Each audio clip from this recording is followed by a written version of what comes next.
próxima participación aquí en Nodal de Gabriela Rivadeneira, directora del Instituto Ideal, expresidenta de la Asamblea Nacional del Ecuador y, por supuesto, como ustedes Centro ya asociado saben, a Nodal también. Centro asociado a Nodal, pero Gabriela, uno de los blancos también del Poder Judicial y Económico en su país. Bienvenida una vez más, Gabriela.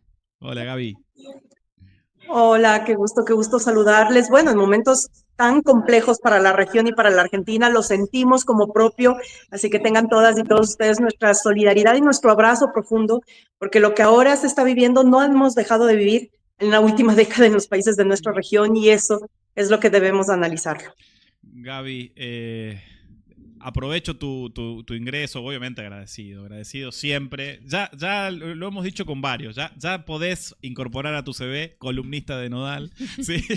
Especialista columnista de Nodal. Siempre te volvemos loca, así que perdón, pero aprovecho tu comentario para la primera pregunta.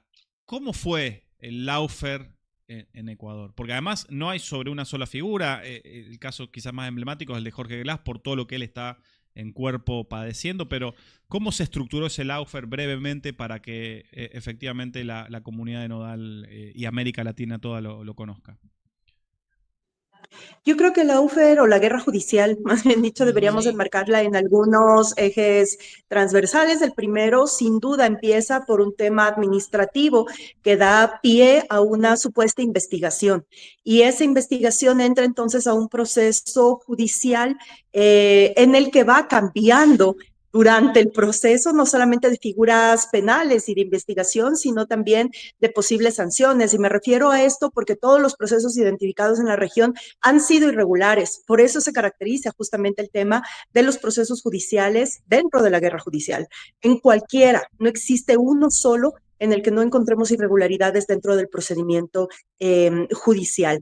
Pero nada de esto podría ocurrir sin la participación de los medios de comunicación monopólicos que emiten una línea de tiempo en el tema de la sentencia previa. Es decir, tanto te sentencian todos los días los medios de comunicación corporativistas que al final, cuando el sistema de justicia emite una sentencia, pues ya era de esperarse para la gente.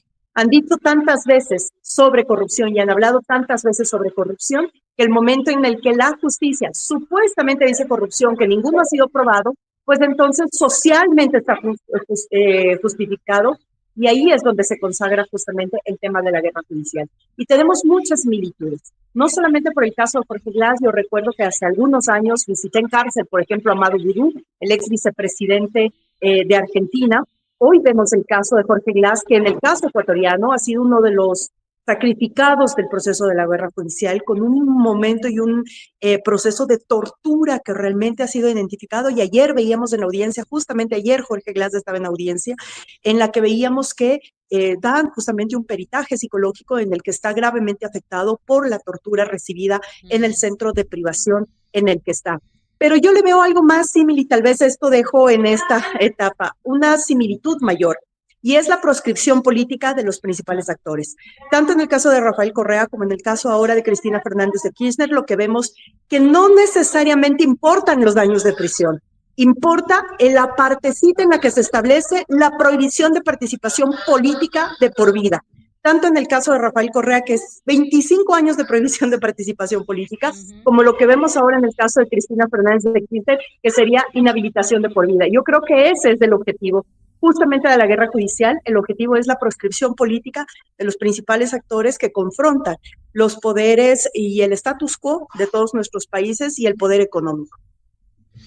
Sí, uno repasa lo que estás diciendo y se pone en evidencia, ¿no? Lo de Lula, ¿no? Sacarlo del combate. Recién lo entrevistamos también a Daniel Jadwe en Chile. Lo sacaron, la decisión fue sacarlo del combate cuando se aseguraron de que él no iba a poder participar de las elecciones. De hecho, ahora ya le están, casi que lo están soltando, digamos, ¿no? O sea, porque la causa está tan amañada, tan mal hecha, además, porque en Chile son tan institucionalistas que incluso no saben hacer la guerra jurídica, ¿está? Por malos, digamos, son peores, digamos, son fascistas igual, digo, pero son malos en el sentido de que no son tan vivos como la justicia ecuatoriana, brasilera o argentina, ¿no? Que termina siendo eso, la decisión de apartarlos del sistema político democrático, ni más ni menos. Y yo sé que te es incómodo. Y la boliviana, y que la no nos boliviana, olvidemos también que atraviesa por la boliviana. La boliviana, lo que está pasando en Bolivia es brutal, con un escenario además de mucha violencia política, 120 presos políticos detenidos. O sea, es tremendo lo de Áñez en su momento. Pero, Gaby, yo sé que te es incómodo, pero nunca lo hemos hecho públicamente. En tu caso, digamos, ¿en qué situación estás en términos políticos y judiciales en Ecuador?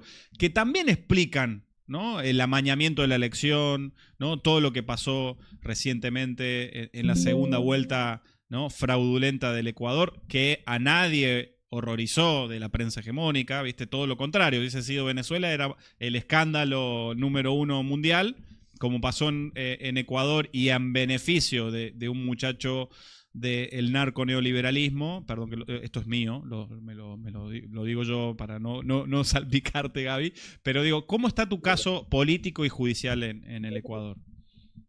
Pero no te equivocas, Mati. Noboa es el hijo pródigo de la oligarquía. Y eso hay que estar absolutamente claros y como tal, entonces actúa justamente en defensa de lo que defiende, a dónde se pertenece. Pero mira, a mí me parece, digamos, siempre trato de no apersonarme de esto, digamos, porque fue justamente en un contexto colectivo. Yo siempre digo que quienes hemos estado en esta orilla de las decisiones políticas no deberíamos considerarnos víctimas como tal. Sí, estamos en un proceso que victimiza, pero quienes tomamos la decisión de ser oposición a los gobiernos neoliberales sabíamos a lo que nos enfrentábamos y sabíamos perfectamente que en la ruptura del Ecuador entre aquel presidente Moreno y la corriente de la Revolución Ciudadana liderada por Rafael Correa, quienes tomábamos partido, pues íbamos a tener la misma suerte. Y en el caso ecuatoriano fue brutal, porque en aquel entonces nos proscribieron hasta partidariamente, lo que no se atrevieron a hacer en Brasil y en Argentina. Tuvimos una proscripción partidaria y en ese sentido todas y todos los dirigentes que alzábamos un poco la cabeza después de la partida de Rafael Correa a Bélgica, pues yo me quedé prácticamente, era la secretaria del partido en ese momento, yo me quedé como figura visible de la oposición y en ese sentido el proceso que yo tengo es por instigación, que es un proceso que no ha seguido. He sido acá en México convocada 3 veces al sistema judicial a Fiscalía por cooperación judicial internacional. Sin embargo, es un caso que lo tienen bajo la manga, es decir, es la advertencia de que en cualquier momento pueden hacer cualquier cosa frente a cualquiera de nosotras y de nosotros. Esa es justamente la amenaza que trae el sistema judicial, pero además es creíble, porque en el caso ecuatoriano, hasta hace poco, bueno, ahora mismo en estos días, seguimos viviendo procesos judiciales de proscripción política, que además es nefasto, porque yo quiero decirles que una de las cosas que tiene que primar en el debate de la región es el tema de cómo vamos a combatir nuevamente esta política del odio, cómo vamos a retomar el debate del sentido común, simplemente del sentido común y de la defensa de la verdad. El odio está ganando un sector muy grande de la población y ante eso, en Ecuador, lastimosamente, hoy es totalmente justificable que maten a políticos, que maten a actores protagonistas de la política ecuatoriana, que asesinen literalmente y físicamente a quienes se oponen al régimen y que no pase nada. Ese es el agravio de lo que está viviendo hoy el Ecuador, que digamos no lo deseamos para ningún territorio. 8 años de una avanzada vertiginosa en un tema de violencia y de exasperación de esa política del odio, que definitivamente nos tiene a todas y todos muy alertas y de lo que tendríamos que tomar partida, porque esa es la tarea de hoy. Cómo hacer que las nuevas generaciones definitivamente recuperen el sentido común dentro de la ciudadanía, dentro de la participación política y sobre todo, como yo digo siempre, volver a ser radicalmente humanistas. Sí, claro, una disputa política sin ninguna duda, enfrentamiento de proyectos que tienen una centralidad en temas de economía y redistribución de la riqueza, pero que además, y en este tiempo más que nunca, se demuestra la importancia, la centralidad en la lucha de las ideas en ese territorio que es la conciencia, ¿no? Y que está envenenada.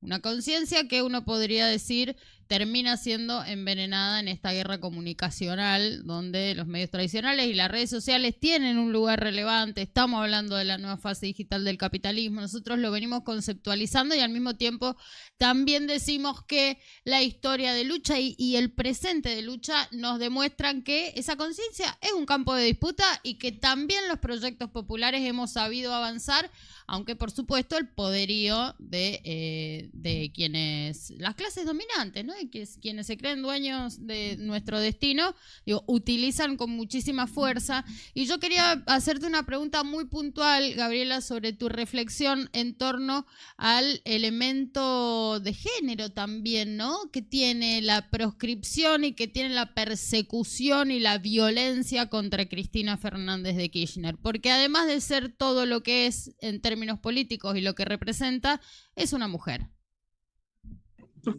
Y eso no escapa, digamos, de la visión y del raciocinio común. Me refiero que, al menos en este tiempo, y volviendo o retomando este tema de política de odio, lo que quieren es aniquilar símbolos. Lo hicieron ya, ¿no? Esto no es una política nueva, ya lo hicieron en los 80, 90, después de los primeros actos revolucionarios en frente a las dictaduras del primer Plan Cóndor. Ahora Rafael nos ha llamado a analizar esto como un Plan Cóndor 2. En el marco del primer Plan Cóndor, luego aniquilaron y buscaron aniquilar las figuras políticas de izquierda. Al contrario, lo que hicieron fue emitir símbolos profundamente pasionales de enamoramiento, de razón, de lógica y sobre todo de verdad.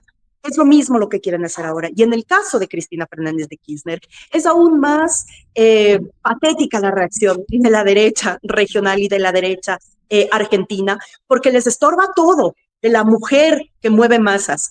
Les estorba que se peine, les estorba que se tope el pelo, les estorba que se vea preciosa siempre, les estorba que baile de un balcón, les estorba que siempre hable con la razón y que jamás tenga dudas de tomar partido y de tomar cancha en donde se cimenta y de ser esa estadista, porque para mí Cristina Fernández de Kirchner es la mujer estadista más importante de estos tiempos. Y en ese sentido, ese es el estorbo. Y eso les molesta más. Y por eso es más del ataque, y por eso es más del odio. Entonces, sin duda alguna, tomando en cuenta que la guerra judicial es un formato regional, sin duda alguna, en el caso argentino de Cristina Fernández de Kirchner, tiene un componente de violencia de género, de violencia política de género, que abruma. Y no podemos olvidar que justamente en septiembre de este año se van a cumplir 3 años del intento de magnicidio. Y ese no es un tema que debería ser menor ni que deberíamos borrarlo, porque definitivamente esto muestra cómo ha sido sistemática el accionar justamente de la derecha y de la derecha fascista. Es decir, esto lo que te quiere y lo que te muestra es que no van a parar y que son capaces de jugárselas todas con tal de aniquilar estos símbolos políticos. Y lo hacen justamente con el tema de la proscripción. Pero ventajosamente Argentina también nos da otra lección.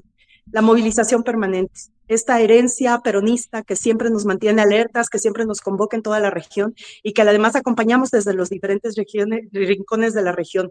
Me parece que eso ha sido fundamental y el día de hoy mismo vamos a ver en los diferentes consulados y embajadas de todos los países de la región pues una movilización justamente para no solamente de solidarizarnos, que de por sí y es un condicionamiento fundamental de estos tiempos, sino sobre todo reflexionar, de contar, de discutir. Yo decía el otro día que estábamos en una reunión regional, no solamente se trata de conectarnos para solidarizarnos, se trata de conectarnos para recoger insumos, para que nos digan justamente cuáles son esos detalles que se nos están pasando para hacer vocería, para seguir contando cuáles son los formatos, para no dejar que esto se naturalice, porque eso sería lo peor que podamos hacer en estos tiempos, naturalizar y cotidianizar estos casos que dan vergüenza, que dan bochorno a la frágil democracia liberal que todavía tenemos en nuestros países.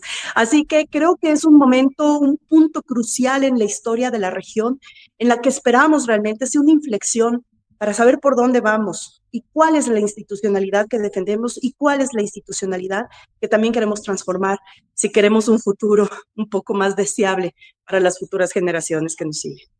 Extraordinario, Gabriela, extraordinario. Gracias, de verdad, permanentemente. Ya asumimos al Centro Ideal como asociado a Nodal, ¿no? Siempre leemos en atención, seguimos todo lo que acontece allá. Nos queda un sinsabor muy grande de lo que pasó en la última elección. Sí. Se nota que hubo un escamoteo, se nota, no vamos a entrar hoy, pero vamos a entrar en breve también porque lo de Noboa es brutal en ese sentido. Y por supuesto yo creo que venimos teniendo, y en el circular la palabra de Nodal, venimos teniendo las notas y los registros comunes de lo que está pasando en Ecuador, lo que pasó en Brasil, lo que pasó en Chile con Daniel Jadwe. Digo, la verdad es que el escenario de conjunto y en el diálogo que construimos desde América Latina, vamos construyendo las soluciones. La nota común, por ejemplo, es lo que significa la elección del sistema de justicia que está ensayando México, ¿no? Me parece que empiezan a aparecer, ¿sí?, los mismos problemas y también las posibilidades de sus soluciones. Así que agradecerte desde ya esta conexión. No, agradecida de ustedes y de la chamba que traen y de ese gran trabajo para realmente contraponer la información. Sabemos que no es fácil, que es duro, y en eso todo nuestro reconocimiento a todo el equipo Nodal. Un abrazo enorme, aguante Argentina, y por supuesto, todos con Cristina en estos días. Un abrazo fuerte. Un abrazo, Gaby. Argentina con Cristina.